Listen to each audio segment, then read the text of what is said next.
Wow, Netflix Queen Cleopatra crushes every record. With a 0.1 Metacritic score and a 1% Rotten Tomatoes score. This historical show has thoroughly proven once and for all that the age of race-bait marketing has come to a final, mewling, pathetic, soiling itself end. And I've got to say as well, the scores are thoroughly deserved. I am just now fresh from suffering through 4 hours of some of the most boring television I think I've ever seen. I would genuinely rather rewatch Velma than this.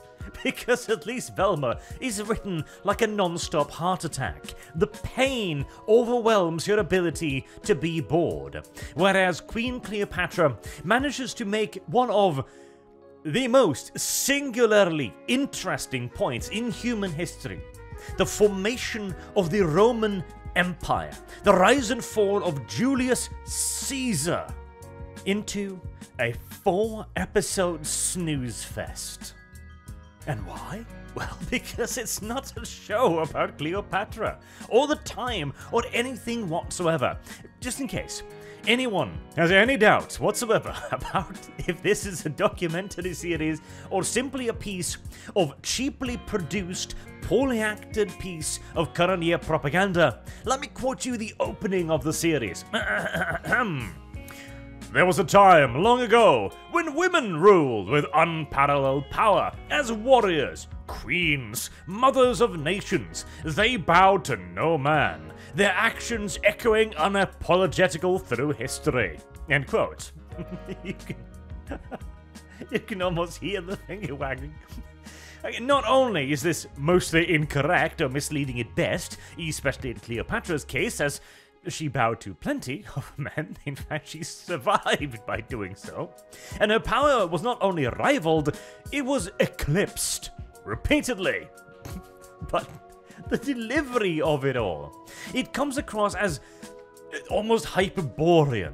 Oh, there was a time when we, women, ruled everything you see. Unrivaled power in our perfect, long-lost mythical past. And then the men came along and ruined it all. This shit makes The Woman King look like an honest-to-God documentary piece. As I don't think the creators of Queen Cleopatra has ever even actually seen a documentary in their lives. I'm sure they've probably been told about one. It's like, oh, a documentary series. That's one of those where they have like people who claim to know what they're talking about, and like occasionally they cut to their faces going like blah blah blah blah blah. And it's like, oh, that stuff. Okay, we'll do that, but we'll make Cleopatra a modern woman. And she is!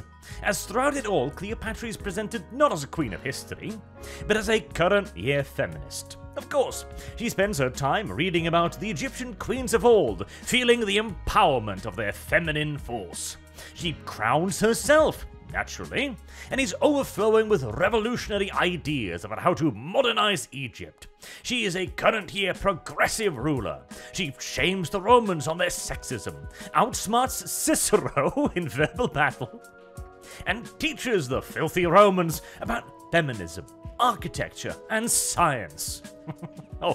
She's also an expert sword fighter, naturally, that can easily defeat those evil men who steal her throne, and toss her deeply unpopular ass out of Egypt again and again. She even leads a modern army formed into regiments. Of course. Of course she does.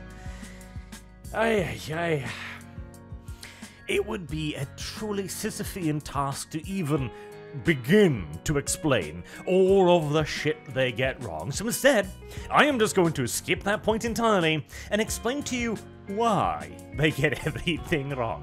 Because they've got a very clear ideological reason for it. For example, they talk about how they totally don't know Cleopatra's racial heritage. They have no idea. We don't know who her mother is, you see. Oh, we do. It's Cleopatra the Sixth, Tryphenia, but details, that's irrelevant. As one of the expert commentators tells us, don't believe what they tell you in school. Cleopatra was black. Well, I've already mocked this point several times, but it never fails to get a little bit of a smile out of me, because that is exactly actually their genuine view. As one of the other experts as well says, well, we made her black because it is how I imagine her. Literally, this is what he says, with curly hair and black skin. They even have one of the other experts who wrote a book on this go like, well, I mean, it's theoretically possible that she could have been, like, proper Egyptian, because she's been browbeat into it. As all of this is, as they repeat again and again, it is about her truth. And as the director made it clear, that in turn is about the political statement of making her black. When we are talking about her truth, objective reality is irrelevant. It doesn't matter in the slightest. It is about political truth. It is about what is necessary. It is about how one imagines reality to be rather than what it actually is. And the show picks and chooses its truths repeatedly. For example, it rejects out of hand all evidence that she was white, just ignores all of it. And the tale of Cleopatra being smuggled in to see Caesar in a carpet. A great cloak and dagger moment, literally. That one too is rejected, because, you know, it's not very empoweringly feminist to be smuggled in a carpet. So they put her in a bag instead, and then bring her into Caesar. See, the reason why they use the carpet is because you wouldn't normally roll somebody up in a carpet to deliver them. But you put somebody in a bag, yeah, the guards would probably check the bag. Because you usually put things in bags, you goddamn Muppets.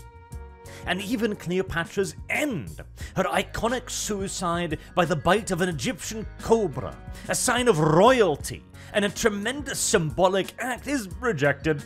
And instead, they once again make up their own story, where Cleopatra, you see, has long been studying poison that are painless, and so she kills herself and her chief advisors, who are all her feminine sisters in power, of course, thereby denying that evil, filthy man his victory yet again, as even in her suicide she's in control, or as the show puts it, Cleopatra always has a plan, even when that plan is to self-eat. God damn it. Oh, and as for her seduction of Caesar, oh, she doesn't seduce him at all. It's not like she goes up to him and goes like, alright, listen here. You've just spent the last, 6 months on a boat, and I'm really hot, so sex. No. She browbeats him, laughs at his interpretation of texts in ancient scrolls, and Caesar, finding this just incredibly attractive, proceeds to bow down to her, of course, as they even make it clear that Cleopatra never bowed down to Caesar, and thus the seduction is complete. As Caesar is just there like, ah, yes, finally, a woman capable of teaching me my place. Ay. Oh, another funny thing too. The show, of course, goes out of its way to paint Cleopatra in the most positive, empowered light possible. She didn't seduce Caesar. Her evil, treacherous sister, however, she tried that, whore. But it goes on and on about how incredibly popular Cleopatra was. She was an Egyptian ruler beloved by the people, you see. That's why she was first ousted by the elites of Alexandria, who led a coup against her because she'd pissed off all of the nobles. And then, when she returns, failing to retake her throne with her army, she seduces Caesar, who gives her the throne. Then she is outed by the people who riot.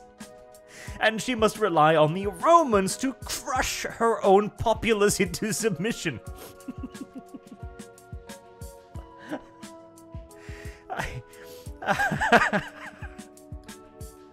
It's just... every time you can tell they're like, can we turn this somehow? Like, okay, I know we've painted her co-pharaoh, her little brother, as unbelievably unpopular and ruled entirely by his advisors, but could we just have it so that he just asks the people of Egypt to riot and they just do it? Because patriarchal reasons, maybe? Is that a way we could explain it? And, well, that is how they explain it. As the guy steps up to Caesar and goes like, right, I'll make my people riot, okay? And so it happens. God, Jesus. And, of course, at the end of it all, after we've gone through all the hoops and the hoopla, the final conclusion is that Rome was entirely dependent upon Egypt. In fact, Cleopatra outright says that without Egypt, Rome wouldn't even exist, you see. It would be some backwater silly province somewhere. Yes. And Rome can now only exist because of Egypt, as Rome taps Egypt of its wealth. Because Rome was the first colonialist state. Because you gotta force that one point in there as well, just to really hammer home the point. Because, you know, Rome was a small, poor, not particularly powerful nation, which really had to depend on Egypt for everything. Yes, for their architecture, for their science, for their food, which is actually correct, and for Cleopatra's brilliant progressive leadership. After which, of course, Egypt would lose, under Cleopatra's inspired leadership, yet another power struggle with Rome, with Mark Antony and Octavian, which Octavian, of course, won. How does one adequately verbalize what a show like this is? Well, propaganda is a pretty good descriptor. It's a rather excellent term, frankly. Current year propaganda is a more direct-to-the-point descriptor. But documentary? That is certainly not a word I would choose to associate with this show. Drama? No, I wouldn't pick that one either, because the show is boring as all hell, despite, again, having one of the most interesting periods in human history to frolic around with. Is it at least well produced? I mean, it's Rome again. Surely you've got legions of legionnaires, you've got Egyptian splendor, you've got royal palaces. No, it looks cheap. The costumes look cheap. I think we go through 3 different era of Roman uniforms during it all. Because of course we do. And the acting itself too is awful. I sense more genuine passion and interest from the handful of experts who sorta kinda know what they're talking about it in the little, hey, here's a random person we hired to talk about these clips, rather than from the actors themselves who are supposed to be engaged directly in the drama. This is an ungodly, awful show on every single solitary level that most thoroughly deserves its record-setting 0.1 rating. I am not even going to tell you to merely avoid this show. I am going to urge you to please get back to work on that memory erasure device so that we can wipe from the face of human history the fact that such a tidal wave of feces was ever created. For surely future generations will judge us most harshly for the existence of this enormous, cantankerous clump of Afrocentrist garbage. Until next time, I've been Arch. Thank you very much for watching, and what was I talking about again? I've already forgotten. Anywho, have a good day.